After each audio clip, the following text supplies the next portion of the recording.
Okay, so in the book, First Women, you talk about a secret that Hillary confided to Laura Bush about her office during the Clinton presidency. Right. Hillary, there's this tour that the First Ladies do with the new First Lady coming in, and Hillary said to Laura Bush, she really regretted having her office in the West Wing. Why?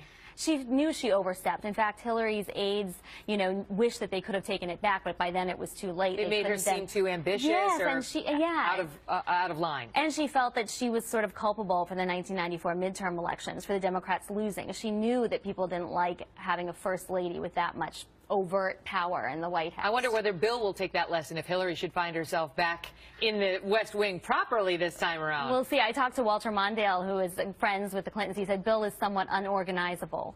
So we will see what will happen. But Hillary, members of Hillary Land told me that she'll probably send him out as an envoy out of Washington, somewhere, outside of the U.S., probably to work as as far as yes, you possibly can. Exactly. Let's talk about Michelle Obama, because she is an enigma to many people. She doesn't do a lot of sit-down interviews where you get to know her that well. She's obviously a very loving mother, daughter, and wife, and a staunch defender of the president's.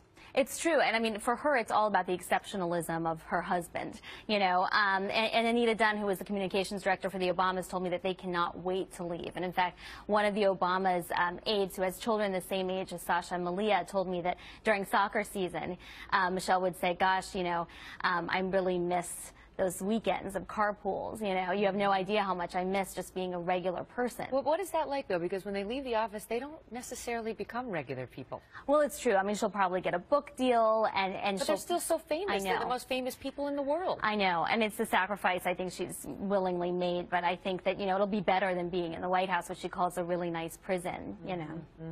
Some of the former first couples have talked about how they sort of try to sink into anonymity, but it's impossible. I mean, imagine, Dana Perino has a great story about George W. Bush going into some hardware store and some guy coming over and saying, has anybody told you look a lot like George W. Bush? And he says, I get that all the time or something. And the guy says, I'm sorry.